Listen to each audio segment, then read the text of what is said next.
repulsivos. Se eu chamar alguém de tigre, gato, leão, urso, tubarão, águia, coelho, besouro, uirapuru, eu acredito que ninguém vai se sentir ofendido. Agora, alguns animais possuem conotações bem negativas. Se eu chamar alguém de burro, cavalo, galinha, vaca, porco, viado, cachorro, chupim, isso tem tendências ofensivas, por realçar supostas características desses animais. Porque o burro não é burro e o veado não é veado, por exemplo. Mas poucas dessas ofensas têm um peso tão pejorativo quanto macaco. Porque os macacos são animais inteligentes, espertos, brincalhões, ágeis. Eles geralmente nas fábulas infantis são retratados como os animais mais inteligentes ou espertos, que sempre dão um jeito de se safar. Ou seja, esta ofensa não tem muita origem nas características que a gente costuma dar aos macacos. Macaco foi uma ofensa usada por vários grupos humanos em vários momentos da história, tá? Eu não sei de muitos deles aqui, eu sei de alguns, como por exemplo que os japoneses da Ilha do Norte, acho que chamam os japoneses da Ilha do Sul de macacos, ou vice-versa, não me lembro agora. Um inscrito do meu canal, no meu último vídeo do Suassuna, comentou que os nazistas chamavam os poloneses de macacos. E claro, a sociedade ocidental, né, que a gente tem hoje, se acostumou a chamar de macacos aos seres humanos de pele negra. Existe sim uma má interpretação evolutiva, como se todo macaco fosse menos evoluído, sabe?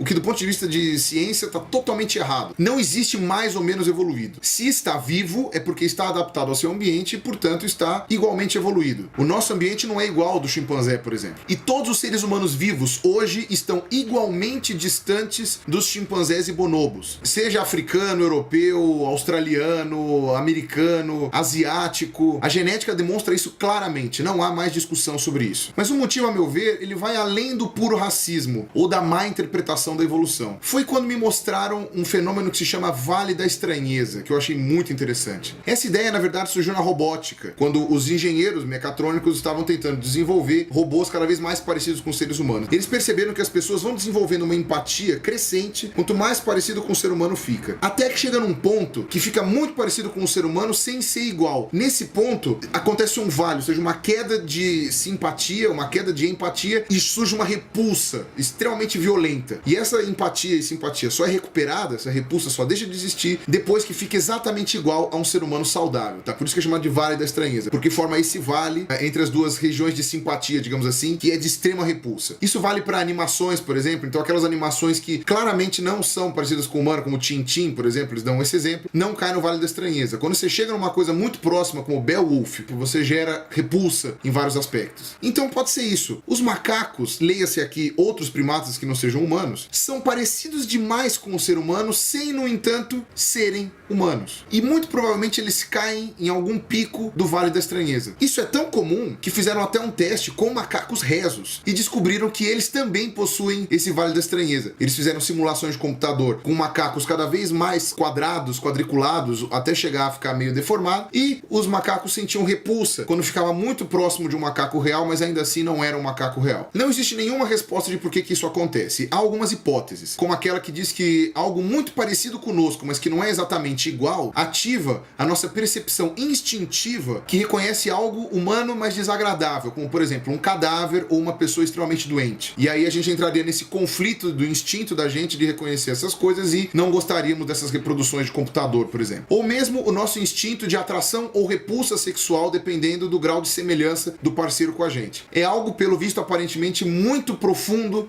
dentro da psique dos primatas. Para mim, me parece bastante óbvio que chimpanzés e gorilas nos remetem ao Vale da Estranheza, e é por isso que tantas pessoas possuem repulsa a esses animais. Salvo talvez quando eles são bebês, porque aí você tem as características que são ligadas à fofura, e aí eu não vou falar nesse vídeo. Eu procurei algo na internet sobre a relação entre o Vale da Estranheza e as etnias humanas, e eu não encontrei. E eu fiquei bastante feliz com isso, porque eu não acredito que etnias diferentes se enquadrem no Vale da Estranheza. Não existem dúvidas de que quando diferentes etnias começaram a se encontrar em massa, principalmente no período das grandes navegações europeias, todos os povos começaram a sofrer repulsas uns dos outros, tá? Então os europeus tinham repulsa dos asiáticos, dos africanos, dos nativos americanos, e vice-versa também, tá? A gente esquece disso, mas para os africanos, para os índios e para os asiáticos, os europeus branquelos também eram repulsivos. Porém, eu acho que o Vale da Estranheza não se aplica nesse caso, porque você tem relacionamentos interraciais, você tem boa convivência entre indivíduos não racistas. Para mim, evidenciam que não há Vale da Estranheza aplicado entre etnias, mas sim entre seres humanos e gorilas e chimpanzés. Porém, pode ser que o Vale da Estranheza seja estimulado por pressões sociais. E o racismo, então, pode gerar um Vale da Estranheza forçado. Mas eu também não sei sobre isso e aparentemente não existem pesquisas sobre isso, então eu não vou afirmar aqui, tá? O curioso é que muito provavelmente o Michael Jackson, que no final da vida a gente não conseguia categorizar no que ele se encaixava, provavelmente ele cai no Vale da Estranheza de muita gente.